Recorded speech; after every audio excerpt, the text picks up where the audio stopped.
and welcome to Freshly Served, the healthy vegan cooking show. I'm Heather, and tonight we are making a spaghetti squash dish with some lemon caper sauce. So I'm sure some of you have heard of spaghetti squash, some of you maybe haven't, and I always have trouble because at the grocery store I shop at, they don't label the different squash, so I never know which kind is which. So this is a spaghetti squash, yellow.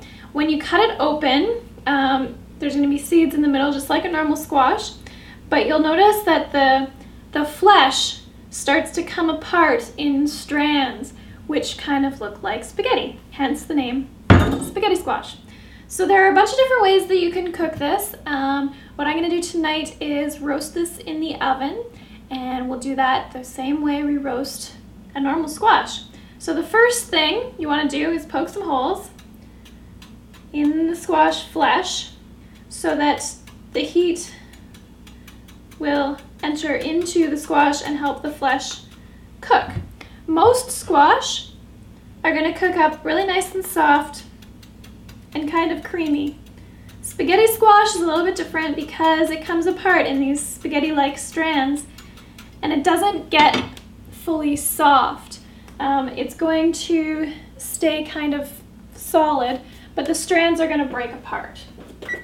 So I turn my oven on to about 350, and then I will get some oil, just a little bit, in each of the squash halves, and I'm going to rub this around with my hands.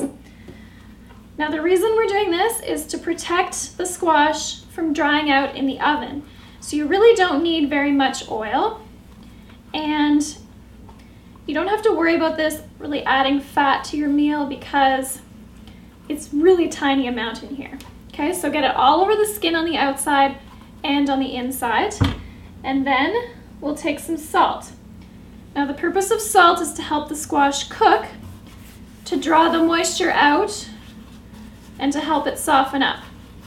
But if we add the salt before the oil, the flavor is going to come out of the squash. So we put the oil on first to protect the flavor and the moisture, and then the salt to help it cook. So there we go. That's going to go on a baking dish in the oven at 350 for about half an hour. And while that cooks, I'm going to get started on the sauce. While my spaghetti squash is in the oven, I'm going to get this sauce together because I'm going to be using raw garlic, which I have minced right here. And raw garlic is really fantastic to eat every so often. Cooked and raw both provide some benefits, and the best thing is to get a balance of the two. Like I always say, balance and variety, key to health. But raw garlic is pretty potent if you've never had it before. A lot of people can't handle it. If you're one of those, I would suggest roasting the garlic in the oven with the squash before you put it in here. Otherwise, if you get this sauce started now, the garlic is going to have some time to marinate with the other ingredients and kind of soften up a little bit. So what I've started with are some capers in the bowl right here.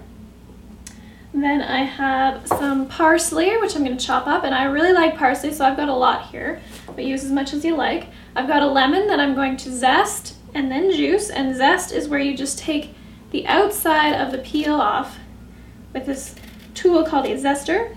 Grater also works, but zesters are quite cheap and very easy to use. That's just my oven done preheating. I put the squash in before it was done preheating because the squash doesn't really mind. Okay, so once you zest your lemon, you're going to chop it in half, juice it. Going to be lovely.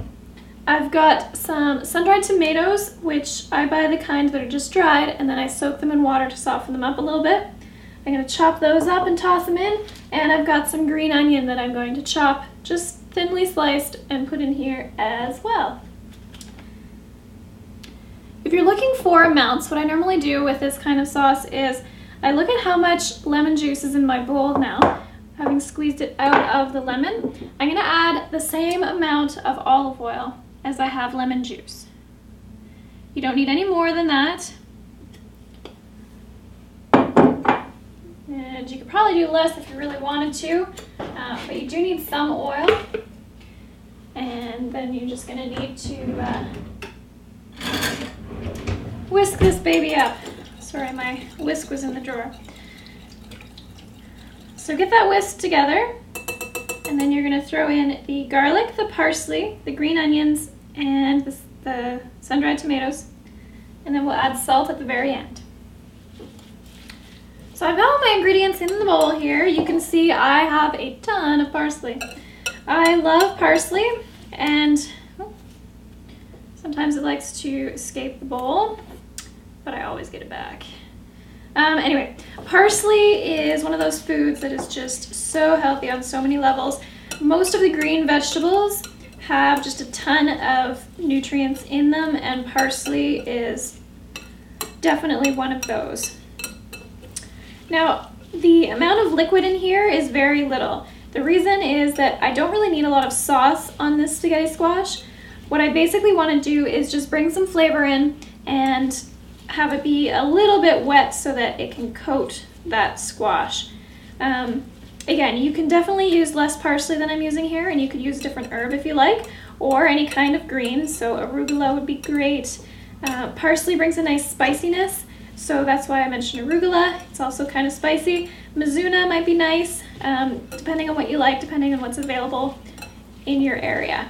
So just let that sit while the squash finishes baking, and the flavors will begin to merge. Oh, speaking of, I forgot to add the salt. We're just gonna add some salt there, and that's gonna be what will bring the flavors together. Remember, the purpose of salt, not to make things taste salty, it's to bring the flavors together. Especially important with that garlic in there. So my squash has been in the oven for about half an hour since it's finished preheating, and I'm gonna take it out because it's smelling pretty done, and we'll take a look here. It smells almost buttery, it's kind of nice. So if I poke this, it's not gonna be soft like a regular squash, what you might be used to. But when I poke it with a fork, if I take the fork back and forth like so, I can see that the strands are separating, and some of the bits of the squash are getting really soft. So that looks pretty done. I'm gonna turn the oven off, and now comes the fun part, trying to get the squash out of the skin. So what I will do is transfer this, if I can pick it up, over to my cutting board.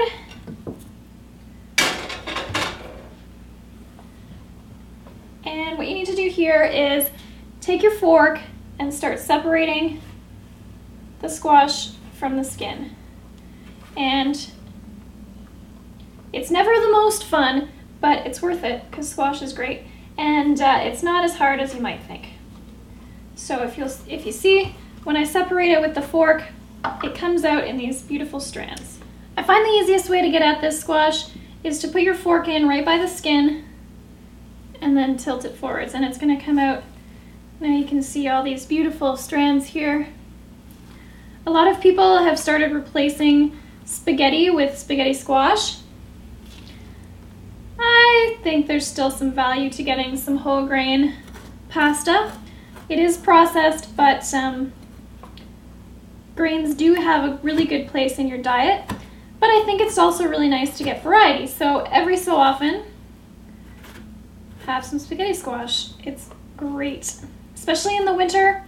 Squash have a lot of vitamin A, which helps your immune system through the winter, and they also help warm you up because they need to be cooked for a fairly long time in the oven, and that helps warm up your body. Oh yeah, all good stuff. And since that's been sitting while the squash was cooking, the flavors have had time to really come together. And there's just a little bit of liquid to help bring it together. And then I'm just going to toss this, and we'll be ready to eat a delicious lemon caper spaghetti squash. There you go, ready to serve a delicious lemon caper spaghetti squash. You're going to get some excellent nutrition out of that squash and some amazing flavor coming together with parsley, lemon, some tang, and then some saltiness from the capers and the sun-dried tomatoes. Enjoy your dinner.